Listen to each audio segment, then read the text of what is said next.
የኛ መርህ ምንድነው ያላችሁ እንደሆነ የኢትዮጵያን የውሳኔ ሉዓላዊነት ማስጠበቅ ነው። በእኛ ዲሲሽን ውስጥ በእኛ ናሽናል ኢንተረስት ውሳኔዎች ውስጥ ሌሎች ከፍላጎታችን ፈቀቅ በሚያደርገን ልክ ኢንፍሉዌንስ እንዲያደርጉ አለመፍቀድ፣ ስትራቴጂክ ኦቶኖሚያችንን መጠበቅ ነው። በዚህ ደግሞ እንታወቃለን። በቀላሉ ሸብረክ እንደማንል ይታወቃል። ለዚህ የምንከተለው መንገድ በእኛ ሳይድ 3 መ ብለን አስቀምጠናቸዋል። አንደኛው መቋቋም ነው። ሬዚሊየንት ኢንስቲትዩሽን እና ሀገር መፍጠር። ያን ለማድረግ ክፍተት ሲታይ ክፍተት መሙላት፣ በሶፍትም በሃርድም የሚያስፈልጉ ፓወሮች ክፍተት እያየን መገንባት።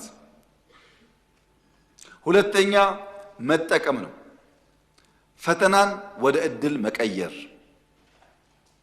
ሶስተኛው መግራት ነው። በሰው አጀንዳ መገራት ሳይሆን የራስ አጀንዳ ፈጥሮ መግራት ነው። እዚህ ቦታ ላይ አላነሳውም ጊዜው ስላልሆነ። ይገርመኛል፣ አጀንዳ ፈጥረን የመግራት አቅማችን ያደገበት ደረጃ አንብሊቨብል ነው። አሁን አልገልጸውም ለጊዜው። ያም ሆኖ ግን መቋቋም፣ መጠቀም፣ መግራት መርህ አድርገናል። በነበረው ግጭት እነዚህ መርሆች አፕላይ አድርገናል። ምግብ ማምረት ክሪቲካል ነው፣ ግጭት ሲፈጠር እንቸገራለን ብለን ነበር። አሁን ባለው ግጭት ማዳበሪያ፣ ነዳጅ ስለሚጠፋ አፍሪካ ትራባለች የሚል መዝሙር ሟርት ትሰሙ ይሆናል። ብዙ የሚነገረው አይ ካነሹሪው ኢትዮጵያ አትራብም፣ ለነሱ የሚስሙት እኛ እንራብም፣ ሰርተን ራሳችንን እንመግባለን። ይሄ ቋንቋ እንደማይጥም አውቃለሁ፣ ግን አንራብም። እዛው ተጋጭተው ችግራቸውን ሳይጨርሱ ትራባላችሁ፣ እዛው ኮቪድ ብለው ታልቃላችሁ ሲባል እንዳለ ይሄን ሟርት መቀበል ትክክል አይደለም። ኖ ማለት ያስፈልጋል። ጫና የለውም ወይ? ይኖረዋል። ጥቅምስ አለው። ብዙ አትርፈንበታል፣ ብዙ ተጎድተንበታል። ከሁሉ በላይ 2 ትላልቅ የዓለም ጦርነቶችን በደንብ አናላይዝ ካደረግን በኋላ እንደ ሀገር ሉዓላዊ ክብራችንንና ሀገራዊ ብቃታችንን የሚያናጉ ክፍተቶች ለይተን አቅም ገንብተንበታል። እዛ ያየነውን ጥንቃቄ ተምረንበታል፣ ክፍተት ሞልተንበታል። በዚህ ውጊያ ያገኘነው ትምህርትና የፈጠርነው አቅም በጣም ከፍተኛ ነው። በጣም ከፍተኛ ነው። ብዙ ትምህርቶች አግኝተንበታል። በዚያው ልክ ደግሞ ያስከተለው ጉዳት አለ። ሁለቱም ባላንስ አድርጎ ማየት ያስፈልጋል። ከጠላት አንጻርስ ያለው ስሌት ምንድነው?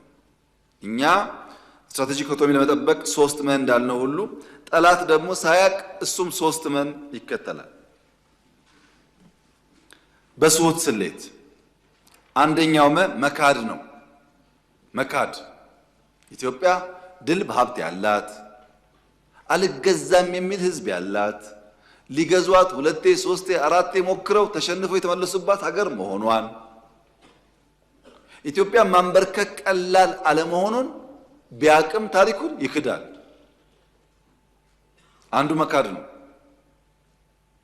ሁለተኛው መርሳት ነው። ይህ ሀገር ስትራቴጂክ ዴፕዝ አለው፣ ሂውማን ዲቪደንድ አለው፣ የወጣት ሀገር ነው። ከከፋ ራሱን ሊከላከል ይችላል። አቀማመጡም ተቋማዊ ልምምዱም ቀላል አይደለም የሚለውን መርሳት ደግሟል። ስለኛ ሲያስታውሱ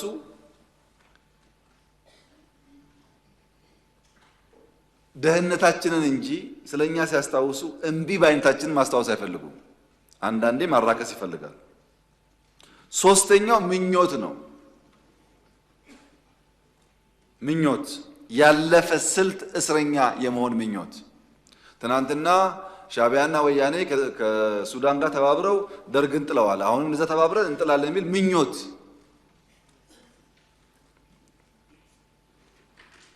እንኳን ሻዕቢያና ወያኔና ሱዳን ሌላም ቢጨመር በኢትዮጵያ ሉዓላዊነት ቅንጣት ታክል ስጋት የለም።